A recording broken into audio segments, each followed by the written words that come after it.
libre en Estados Unidos y nuestro compañero Amado Boudou preso en Ezeiza.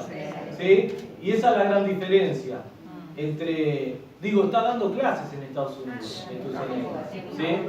Libre. Y dijo que la inflación es por emisión monetaria. ¿Sí? Y acá es importante porque todos están convencidos de que la emisión monetaria es lo que genera inflación en la Argentina y lo van instalando. Y como digo siempre, los taxistas porteños son todos monetaristas. Vos le preguntás por qué hay inflación y te dicen, sí, le dan a la maquinita. Y ese concepto fue calando hondo y esto es una visión. El monetarismo fue creado por un economista norteamericano, premio Nobel, Milton Friedman, ¿sí? Que después recaló en toda América Latina a través de lo que fue el consenso de Washington, pero también en los Chicago Boys, exactamente, que nos fueron metiendo, y hay que hablar en algún momento lo que nuestros revisionistas históricos de los 60 hablaban de la superestructura cultural, que es lo más importante. Pero como en economía se ve muy claro, cómo te van metiendo esas teorías que ellos ni siquiera aplican en los países desarrollados, lo empiezan a calar en los países periféricos. El primer país que aplica el monetarismo en, la Argentina, en el mundo fue Chile, Pinochet, con el golpe de Estado. 50 economistas chilenos fueron a estudiar a Chicago y volvieron con esas ideas.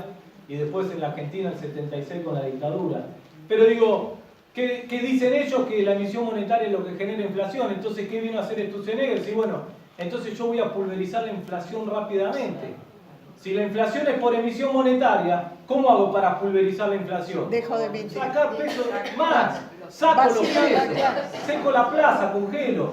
Y tenía tanta confianza. Después hay que ver, digo, porque la pregunta es si lo hacen a propósito, están convencidos. Bueno, eso es meterse en la cabeza de ellos, no tengo ni idea. Pero digo, fíjate que hicieron la famosa meta de inflación. Para los 4 años del gobierno de Macri, Sturzenegger nos había prometido una inflación acumulada del 74%. Ya vamos 200% de inflación y todavía no terminó el gobierno de Macri. Vamos a terminar con una inflación acumulada alrededor del 250% y nos prometieron 74% de inflación. Para este año, ¿cuánto era la meta de inflación? 5. Ya en el primer trimestre de este año va 11.8 de inflación en solo 3 meses, cuando nos habían prometido para todo el año 5% de inflación Federico Sturzenegger. Entonces, ¿por qué decía? Y porque si la inflación es monetaria, saco peso de circulación, pulverizo la inflación. ¿Y a través de qué lo empezó a hacer? De la famosa LEVAC, que es letra del Banco Central. La LEVAC es un bono, un pagaré, que es en peso. ¿Sí? El Banco Central te da la LEVAC y vos ¿qué le das a cambio de la LEVAC? Peso. Con eso saco peso de circulación. Si saco peso de circulación, ¿qué hago con la inflación? La pulverizo, era lo que tenía. Ahora, ¿cómo hago para que todos empiecen a comprar LEVAC para sacar la mayor cantidad de peso de la economía argentina? Subo la tasa de interés. En el 2018, en el 2016, cuando empezó esto de la LEVAC, la tasa de interés fue del 38%. A nosotros nos pareció una locura, ahora nos parece bajo. La tasa de la LELIQ está al 74%. Pero en aquel momento no había bono en el mundo que genere una tasa de rentabilidad del 38% como generaban las LEVAC en la Argentina. Entonces, inclusive, ¿cuál es la otra medida que hace Pratgate? Desregulación de la cuenta de capital de la balanza de pago. Entonces le permite a los fondos de inversión entrar y sacar dólares en un día, en el momento. En nuestro gobierno eso estaba regulado. Aquel que entraba a dólares lo tenía que dejar como mínimo un año para evitar los fondos especulativos. Bueno, ellos no lo desregularon. ¿Qué empezó a hacer el JP Morgan? Traiga los dólares a la economía argentina, los cambiaba ¿por qué? Por pesos cambiaba, compraba ¿qué? LEVAC. Con esa LEVAC tenía una tasa de rentabilidad inédita en el mundo y lo que ganaban, ¿en qué lo transformaban? En dólares. Y lo sacaban de la economía argentina. Eso es lo que se llama la bicicleta financiera y eso es lo que terminó financiando el endeudamiento externo del Estado Nacional. La bicicleta financiera de los fondos de inversiones de los grandes bancos. Ahora, fue tanto el negocio financiero y que ya los mismos bancos el año pasado le dijeron a Macri, muchachos, esto es una locura. El mismo JP Morgan. Fue el JP Morgan el que inició la corrida cambiaria que nos llevó al Fondo Monetario Internacional cuando ya ni siquiera empezó a dolarizar la ganancia de la LEVAC. ¿Qué empezó a hacer el JP Morgan? A vender directamente la LEVAC, a comprar dólares e irse de la Argentina. En una semana el JP Morgan se llevó 1.400 millones de dólares. Obviamente el resto de los fondos de inversión, cuando vieron que el que se estaba yendo es el JP Morgan, ¿qué hicieron los otros bancos? Porque era la puerta 2, el último que se iba se quedaron sin los dólares. En 3 semanas se llevaron 15.000 millones de dólares, 3 YPF. Nosotros YPF lo compramos en 5.000 millones de dólares. En 3 semanas los bancos se llevaron 15.000 millones de dólares de la Argentina y eso nos llevó además al Fondo Monetario Internacional porque no se detenía la corrida cambiaria, el Banco Central no lo podía parar y si eso no paraba no terminaba el gobierno de Macri, entonces tuvo que venir el Fondo Monetario Internacional y ¿qué dijo el FMI? Nos vamos a ir de la Argentina pero lo vamos a hacer ordenado para que ustedes se lleven todos los dólares de la Argentina y que ninguno de los bancos pierda. Y eso es lo que están armando ahora. Sí. ¿Cómo le llamás a Larreta, o sea, el hecho de que ahora quiere vender lo que es la biblioteca? ¿Cómo se llaman esos negocios que hizo Larreta en el gobierno de Buenos Aires? No tengo ni idea. Claro, ¿cuánta plata se fuga por ahí? Porque no hablamos de eso. Y de los negocios que hizo Larreta solo, se calcula por metro cuadrado 200 hectáreas. Vos fíjate si llega a vender ahora, echarme esta mañana 60 compañeros de la biblioteca pública. La Biblioteca Nacional. Sí, perdón, de la Biblioteca Nacional. Ahora decime, acuérdense lo que hablamos hoy, porque si todo viene encadenado con todo, ahora ¿qué dice nosotros? ¿Qué vamos a hacer después? Bueno. ¿Cómo vamos a hacer después? Perdón. Después podemos, digo, me excede, acordate que soy economista, nada más. ¿Qué vamos a hacer con estos muchachos? Eso lo van a responder ustedes, no yo. Ustedes van a... No, pero yo digo, ¿cómo vamos a hacer después? Porque a nosotros sí nos queda una herencia pesada. Sí. Entonces, va a haber que hablar mucho con la gente también para hacer entender que de la noche a la mañana no vamos a hacer milagros. Pero va a costar mucho salir de esta herencia. Ahora podemos hablar un poco de eso. Igual me interesaría Perdón, también sí. incorporar en tu discurso económico, no olvidar el tema de la trata de mujeres, del tema de los esclavos y el tema del narco, porque también es un objetivo de Estados Unidos. Porque si no lo sacamos del contexto económico, del cual creo que entre armas, trata y el primer lugar está ocupando la trata de mujeres y niños en nuestro país. Está bien. No lo sé. Sí. Me parece importante esto que vos decías, no sé si es una pregunta, de que el problema que tenemos no es el déficit fiscal, sino el déficit externo, para trabajar comunicacionalmente, porque en el imaginario colectivo, cada vez que se habla de inflación, se piensa en un Estado gigante. Y este Estado gigante, además de que ellos hicieron entrar a lo que quisieron, pero eso es entre paréntesis, está justificando, por ejemplo, que destrocen instituciones públicas como es el CONICET, en el Ministerio de Agricultura, todos los técnicos de agricultura familiar quedaron, pero la gente de a pie, cuando habla de inflación, piensa en un Estado que gasta, no en un Estado y que gasta en el sector público, que es el que le debería brindar servicios. Entonces, para trabajar comunicacionalmente esta idea, incluso para nuestra militancia en la calle, esto es importante, explicarle que el problema del déficit que tenemos con los dólares de compañía no tiene que ver con el sector público y mucho menos con esos sectores como educación, investigación y ciencia, los jubilados, por ejemplo. Estamos de acuerdo, esto es importante en el sentido de que también, desde el punto de vista de la economía, que es lo que más me interesa a mí, de la teoría económica, muchos compañeros economistas se autocalifican como keynesianos y me parece que eso es un error. Nosotros no somos keynesianos, somos estructuralistas latinoamericanos. Estructuralistas latinoamericanos. El keynesianismo es una teoría, y no tengo nada contra Keynes, todo lo contrario, pero el estructuralismo latinoamericano fueron los primeros economistas en construir una teoría desde la periferia para resolver los problemas periféricos. Y el keynesianismo es una teoría de los países centrales para resolver los problemas de los países centrales. Inclusive Keynes escribía en el contexto de la crisis del 1929, que fue la peor crisis del capitalismo, y lo único que le preocupaba a Keynes es cómo los países desarrollados volvían a crecer. pero nosotros no necesitamos solamente crecimiento, necesitamos desarrollo. Y Keynes no podía hablar de desarrollo porque le hablaba a los países que ya estaban desarrollados. Con lo cual, el problema no es Keynes, el problema es que nosotros utilizamos la teoría de los países centrales para explicar los problemas de las economías periféricas. Y eso también nos mete en errores, porque el keynesianismo aplicado en economías periféricas nos lleva al estrangulamiento del sector externo en forma automática y nos genera esos quilombos.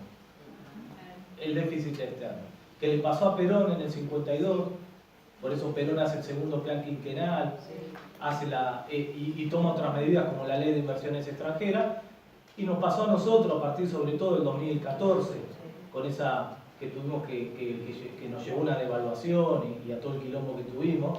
Pero digo, el keynesianismo no resuelve nuestros problemas económicos, todo lo contrario, a veces los agudiza. Y los primeros que empezaron, y ojo que hay muchos estructuralistas latinoamericanos que fueron antiperonistas, el que creó la teoría de la CEPAL con todo el estructuralismo era antiperonista, era Raúl Previ. Pero después tenés Furtado, hasta Enrique Cardoso, que construyó, después hizo cualquier cosa cuando fue presidente de Brasil, pero construyó la teoría de la dependencia en términos económicos. Pero ellos fueron los primeros que dijeron, muchachos, en América Latina el problema no es el déficit fiscal, el problema es el déficit externo. Y ellos después, el déficit externo te lleva a devaluaciones y las devaluaciones te llevan a inflación. Y entonces ahí pulverizás el salario real de los argentinos, de los latinoamericanos, y empezás a tener.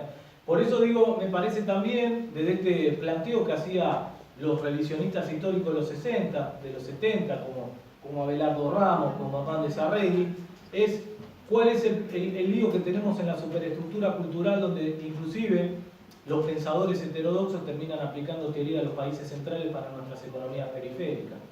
Y ahí empieza, y ese es el gran problema, porque tenemos una dominación fuerte económica, eso está claro, pero tenemos una dominación mucho más fuerte en términos culturales, y nosotros lo vemos en las universidades. ¿Sí? El colonialismo mental institucional, llamaba Fermín Chávez a las universidades, porque bajan justamente solamente las teorías de los países centrales a los alumnos, y eso en economía está recontra claro. Inclusive, bueno, nada, por eso digo, eso es más una cuestión interna, pero que me parece que también hay que llevarlo a la militancia de las cuestiones económicas. Sí, es el déficit externo el quilombo. Hay una acusación que no tiene respuesta, que no le podemos dar respuesta, que es la pesada derecha. Testigo lo siguiente. Sí. En enero del 76, Frank Wright, con todo su equipo... Del 16. Perdón, enero del 16, 76, estamos en otra cosa. Bueno, es una asociación libre. Y le preguntaron cuál era el déficit, es decir, la emisión monetaria sin respaldo que había encontrado. Fue para la segunda semana de enero. Que lo agrandó el déficit fiscal. Dijo, pero para tener una idea de parámetro, dijo de que era alrededor de 75.000 millones de pesos. Yo me acuerdo que hice la diferencia, cuánto estaba el dólar con Cristina, 9,50, ponerle 10 pesos, dividido 75.000 millones de pesos, me daba 7.500 millones de dólares, que era más o menos el valor de los granos que estaban sin vender, y los tenían en el campo. ¿Eso es así o no? Sí, yo no me acuerdo el dato exacto de cuánto dejamos el déficit fiscal, pero en términos de PBI era creo que 3 puntos, 3.6 del Producto Bruto Interno, y él dijo que era 8 puntos, porque hizo un cálculo erróneo. Después arregló eso. Sí, pero era 3.6 del PBI, que es un déficit fiscal. A ver, yo lo que digo es, el déficit fiscal no es que no es un problema. ¿Sí? Vos no podés tener déficit fiscal en forma eterna, pero no es el drama de la economía nacional. Ahora, el déficit fiscal a 3 puntos. A ver, ¿cuánto es el porcentaje de países del mundo que tienen déficit fiscal? 99%. El 80% de los países del mundo tienen déficit fiscal. Qué flor de déficit. ¿Qué países no tienen? Y los países, mirá, los países menos desarrollados son los que no tienen déficit fiscal. Todos los países del G20, todos tienen déficit fiscal. O sea, los europeos, Todos. Estados Unidos también. Estados Unidos, ¿qué más? Es el que más tiene. Con lo cual, ahí ya te demuestra que ahí no está el problema. ¿Sí? Entonces, y repito, los países más desarrollados tienen. Entonces digo, y cuando te dicen el gasto público, si vos lo comparás el gasto público nuestro con respecto al PBI, con respecto a los países desarrollados, tenemos un gasto público bajo. ¿Sí? Exactamente. Entonces ahí tampoco está el problema. Es más, tenés que aumentar el gasto público en Argentina. Y cuando digo el déficit fiscal en forma eterna, sí puede ser un problema. Pero digo en forma transitoria, no. Y lo financiás o por emisión monetaria, ¿sí? O lo financiás con deuda pública, pero interna, en pesos. ¿Cuál es el problema de endeudarse en pesos? Si después tu Banco Central imprime pesos. El problema mayor de la deuda es cuando es deuda en dólares. Porque ahí cuando vence el bono, no le puedes ir al Banco Central e imprimirme para pagar la deuda, porque no, le tenés que sacar de reserva. Entonces digo, si yo tengo que financiar el déficit fiscal transitorio con deuda pública interna en pesos, no es grave, no es un problema. Y lo tenés que, obviamente, tenés que ir hacia un cierto equilibrio, pero no a partir del ajuste fiscal, sino de mayor recaudación. Y eso es un punto también importante. El peso de los impuestos en los países centrales es mucho más alto que en nuestras economías. Claro, ellos te dicen, bueno, pero los servicios públicos en Suecia, la escuela pública en Suecia es buenísima. Sí, pero para que la escuela pública de Suecia sea buenísima, primero el Estado tiene que recaudar. Si no, no te da una escuela pública buena. Entonces, ellos quieren servicio de Suecia, pero pagando los impuestos de Mozambique. Es muy difícil llegar a eso. No vas a llegar nunca en tu vida. Entonces, ¿dónde está el huevo y la gallina? Y primero los estados recaudan y después hacen que la educación pública, la salud pública sea de excelencia, pero necesitan recursos para eso. Claro, por eso las guaridas fiscales, para no pagar, sacan la guita. Y después, sí, ahí te digo. Y otra cosa que tenemos que defender es los subsidios. Sí, claro. Los países más, esto dicho por el Fondo Monetario Internacional, la economía que más subsidia al mundo es Estados Unidos. Y anda a decirle a los demócratas republicanos que saquen el subsidio. Se matan. Ahora, después vos elegís a qué subsidiar. Ese es el tema. Estados Unidos subsidia por una cuestión estratégica, Europa también, a su sector agropecuario porque es menos competitivo que el sector agropecuario nuestro. Entonces, el oeste norteamericano, que es el sector agrícola, está todo subsidiado. Y nosotros no podemos llegar, los liberales nuestros no pueden llegar a un acuerdo con la Unión Europea porque Francia no está dispuesta a sacar los subsidios a su sector agropecuario, ni lo va a hacer. Una vez vino un economista español y dijo, mira, si yo le saco el subsidio al sector agropecuario español, construyo el conurbano bonaerense en Madrid y Barcelona y me sale más caro mantener el conurbano en Barcelona y Madrid que subsidiar el sector agropecuario para que el pequeño agricultor no se tenga que venir a la ciudad. Claro. Entonces yo prefiero invertir ahí en subsidiar al sector agropecuario que sacarle el subsidio y después termine en el conurbano de Madrid, en el conurbano bonaerense, y eso sí que es costoso. Y no lo van a sacar nunca. Entonces el problema no es la política de subsidio. Todas las economías desarrolladas subsidian. Nosotros estratégicamente elegimos subsidiar al sector energético para dos cosas. Una, tener energía barata para que los costos industriales y de los comercios sea bajo, para que el industrial y el comercio pueda invertir y generar puestos de trabajo. Y dos, para aumentar el ingreso indirecto de la familia, para que tengan más plata, para que salgan a consumir y crezca el mercado interno y generar crecimiento con generación de puestos de trabajo. Por eso la política de subsidio al sector energético central. Ningún país del mundo se logró industrializar con energía y alimento caro.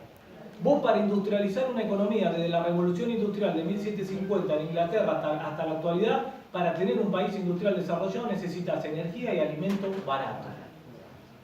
Nosotros producimos energía y alimento y no podemos garantizar eso. ¿Cómo hicieron los otros países del mundo que no tenían estas dos cosas? Salieron algunos a colonizar, otros lo garantizaron, China lo hace, pero tienen China. Vayan a ver la dimensión de los subsidios de China a su economía. Es infernal. ¿Sí? Y garantizan que la comida y la energía esté barato en China para poder hacer su proceso de industrialización. Bueno, cualquier economía que pretenda ser industrial desarrollada necesita garantizar eso, y nosotros que lo producimos no lo podemos garantizar. Otras economías. ¿Qué hizo Inglaterra cuando empezó a industrializarse? Primero fue buscar la materia prima barata. ¿Cuál era en aquel momento? Algodón.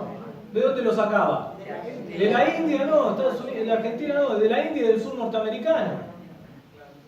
¿Sí? Ahí sacaba el algodón en el siglo XIX. ¿Sí? Por eso el lugar más desarrollado de Estados Unidos cuando se independiza en 1776 era el sur norteamericano, donde estaban los grandes terratenientes sureños produciendo algodón para exportar a Inglaterra. ¿Con qué mano de obra? Los negros esclavos. Por eso cuando Estados Unidos se independiza no termina con la esclavitud de los negros.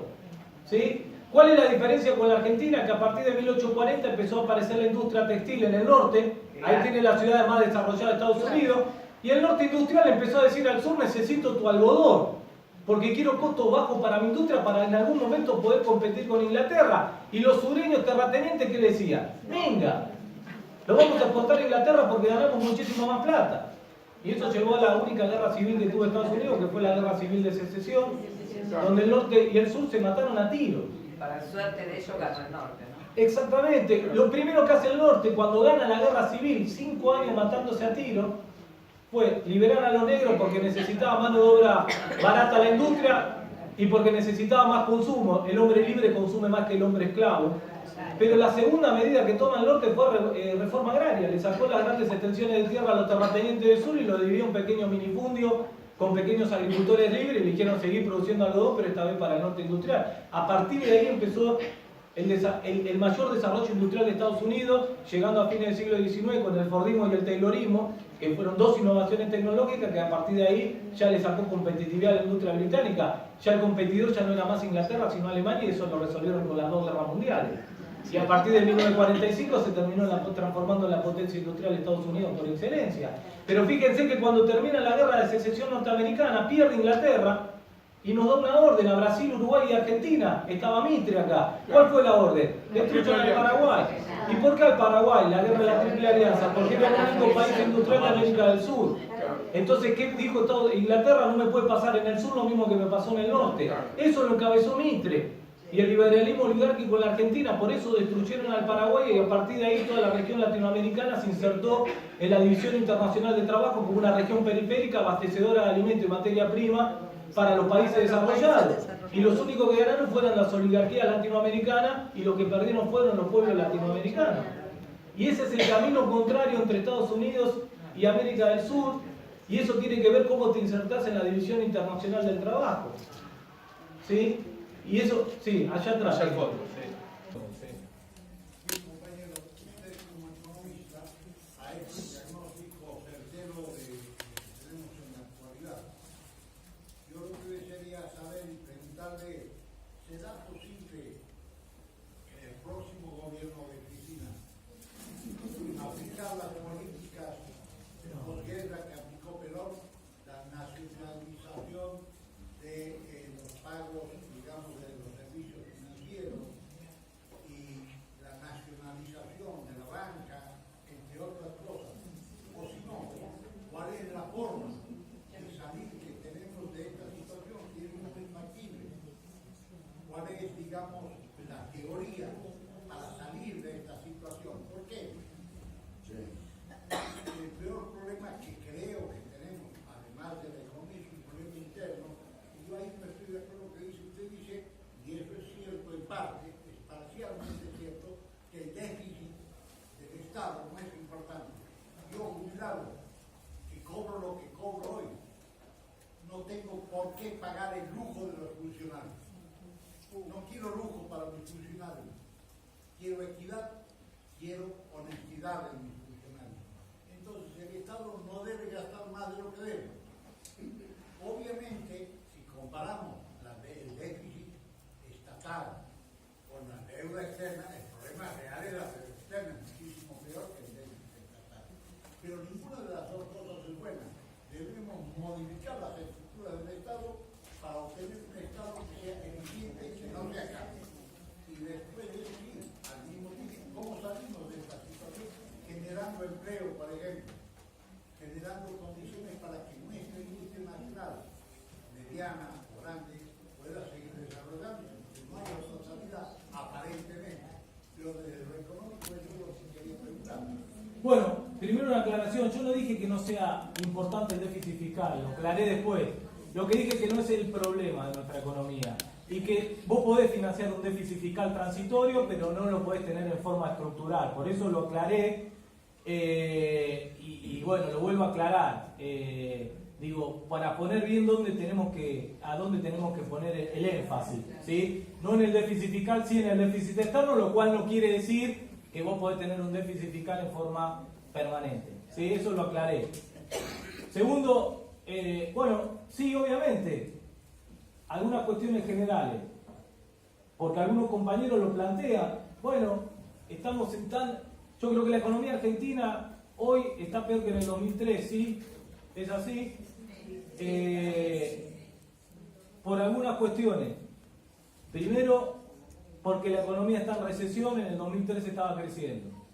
Segundo, porque el precio de la soja está cayendo, en el 2003 estaba a $600 el barril, la tonelada. Tercero, porque ya Rodríguez había defolteado la deuda, con lo cual vos no estabas pagando deuda, entonces tenías recursos liberados para inyectar en el mercado interno. 4, porque la deuda externa con el FMI era 9.500 millones de dólares, ahora va a ser de 57.000 millones de dólares. Y quinto, porque tenías una región internacional una situación regional distinta con presidentes favorables, con lo cual hoy afines, con lo cual hoy vos no lo tenés. Ahora, yo quiero ganar. Sí o sí. No quiero dejar más a estos muchachos, un minuto más a estos muchachos gobernando mi país. Entonces, quiero ganar.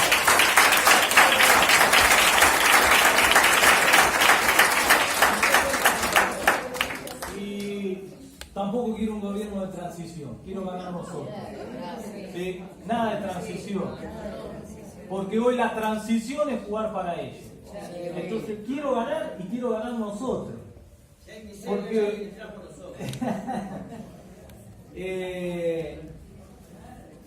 Porque como plantea alguno que dice, bueno, que venga un gobierno de transición, porque no sabemos con qué nos vamos a encontrar.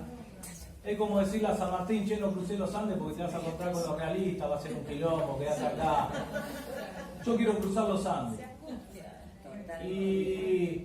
Y quiero dar todas las batallas que sean necesarias para cruzar los Andes y ganar. Yo creo que este es un año, no es un año más en la historia argentina. Y no creo que es uno de los años trascendentes como tuvimos bastantes veces, ¿sí? Yo siempre lo comparo a mí me gusta mucho la historia, sobre todo la historia del siglo XIX. Pero lo comparo con 1812, con la batalla de Tucumán, que estaba en juego el primer gobierno patrio. Y yo digo, Belgrano pobre lo habían mandado al Paraguay porque el gobierno del Paraguay no reconocía al gobierno patrio. Y a Castelli lo habían mandado al Alto Perú, lo que hoy es Bolivia, porque tampoco reconocían al primer gobierno patrio del 25 de mayo de 1810. Y los dos perdieron. Belgrano en Paraguay. Y la peor fue Castelli, que perdió en el Alto Perú porque perdió contra los realistas y avanzaban los realistas a Buenos Aires y nos quedábamos sin gobierno patrio. Y Belgrano, que había perdido en Paraguay, estaba en Rosario inaugurando una pequeña cosa que es nuestra bandera nacional, le dijeron, anda al norte, hacete cargo del ejército del norte que estaba destruido, porque repito, Castelli había renunciado al ejército del norte cuando perdió la batalla de Huaki. Hacete cargo del ejército del norte y bajá a Córdoba para esperar a los realistas que estaban encabezados por Tristán en aquel momento. Y Belgrano fue. Y no solo reorganizó el ejército del norte, sino que bajó, y no solo bajó con el ejército, bajó con toda la población, que fue el famoso éxodo jujeño, porque por eso yo estoy de acuerdo con el ejército nacional. Yo quiero reconstruir el ejército nacional de Belgrano y San Martín. Bajó con todo el pueblo porque dijo, no le voy a dejar a mi población en manos de los realistas.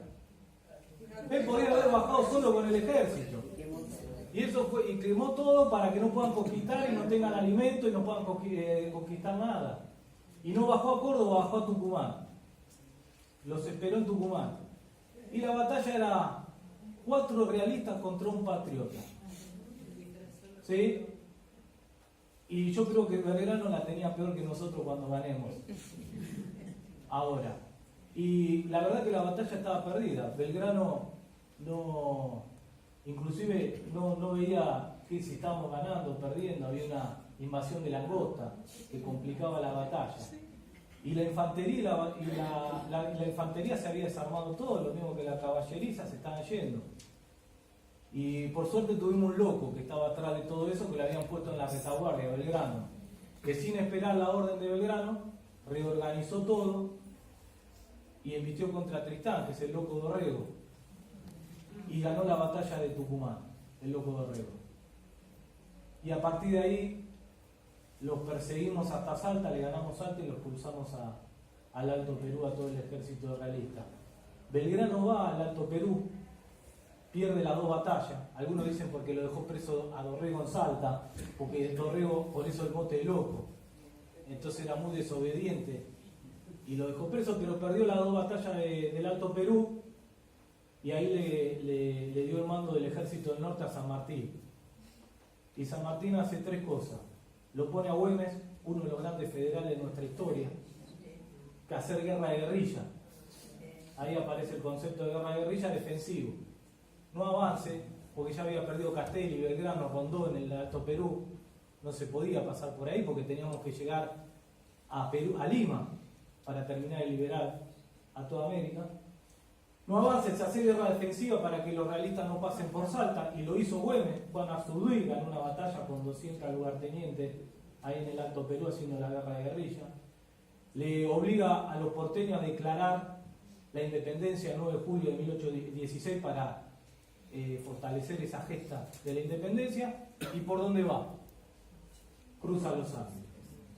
Ahí con O'Higgins gana Maipú y liberan Chile, y después con barquito van a Lima, ganan la batalla de Perú, liberan Perú, dan el abrazo de Guayaquil con Simón Bolívar, que venía avanzando del norte, y le dice a Simón Bolívar termina de liberar América, y termina ganando la batalla, no Bolívar sino Sucre del Alto Perú, termina liberando el continente americano. Pero no había liberación del continente americano sin la batalla de Tucumán. No había. Entonces hoy estamos en la batalla de Tucumán. Entonces hay que darla, hay que ganarla. ¿Y cómo se gana? Yo lo que aprendí es con inteligencia y patriotismo. Porque siempre vamos a ser 4 ellos, 1 nosotros. Siempre. Entonces es inteligencia y patriotismo. Y no ganamos solamente esa. Porque somos el único país del mundo que le ganamos a la armada más importante de la historia, que fue la armada anglo-francesa, con el compañero Rosa en la vuelta obligado 1845, cuando querían la libre navegación de los ríos, porque Rosa había sacado por primera vez una ley proteccionista para defender la industria nacional, que fue la ley de aduana de 1835. Entonces querían la libre navegación de los ríos, y así avanzaron por el río Paraná. ¿Y qué dijo Rosa? La armada más importante de la historia, la anglo-francesa. ¿Qué dijo Rosa? Con inteligencia y patriotismo. Lo puso a Luso Mansilla, hicieron el vuelto obligado, pusieron 3 cadenitas.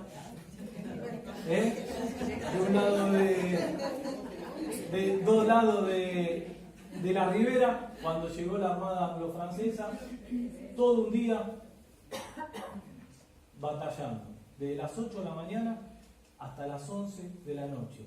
Ahí no era 4 contra 1 como en Tucumán, eran 20 contra 1. ¿Sí?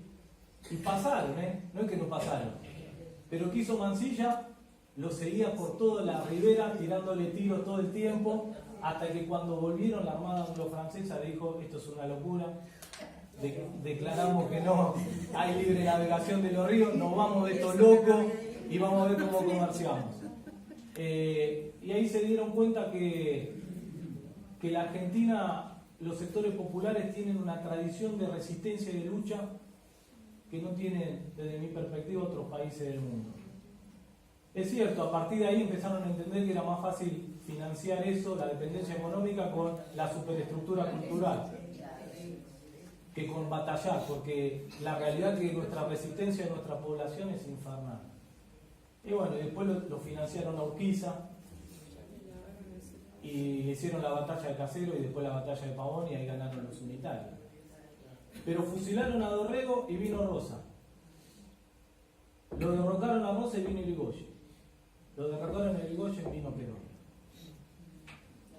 Y eso demuestra nuestra resistencia. Y que de siempre nos van a destruir, nosotros salimos para adelante. Con lo cual tenemos que ganar porque tenemos todas las recetas económicas para solucionar el problema de los argentinos. Las tenemos, las sabemos. Las tenemos aplicadas.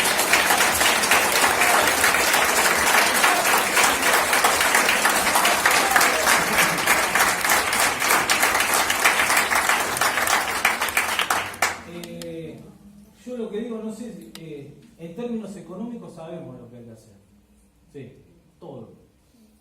Pueden cambiar las herramientas, porque digo, capaz que hoy no aplicás el IAPI, pero vos necesitas comida barata. ¿Sabemos? Sí. ¿Sabemos cómo hacerlo? También. Necesitamos energía barata. ¿Sabemos cómo hacerlo? Sabemos. Necesitamos volver a industrializar nuestro país. ¿Sabemos cómo hacerlo? Sabemos. Necesitamos aumentar el consumo a través de subir los ingresos de los trabajadores y los jubilados. ¿Sabemos cómo hacerlo? Sabemos. Necesitamos desendeudar a nuestro país. ¿Sabemos cómo hacerlo? Sabemos. Sabemos todo. Lo que nos va a costar, obviamente, y ahí tiene que ver con la fortaleza política, la organización con la cual llegamos, ¿sí? Y la espalda política con la cual vamos a llegar, porque no es lo mismo llegar con un 17 de octubre de 1945 que con el 22% de los votos. Te complica más. Pero aún llegando con 22% de los votos, supimos cómo reconstruir esta patria. Entonces digo, nosotros sabemos cómo hacerlo. Eso no es el problema. El problema es ganar, ¿sí? Y llegar lo más sólido y consolidado posible a ese triunfo para poder tener la mayor espalda posible. Con lo cual vos me decís, ¿qué me preguntaste? Lo de la nacionalización de la banca. Puede ser, pero no, me parece que no es el contexto internacional para nacionalizar la banca, y Perón tampoco la nacionalización. Lo que hizo Perón fue la nacionalización de los depósitos bancarios.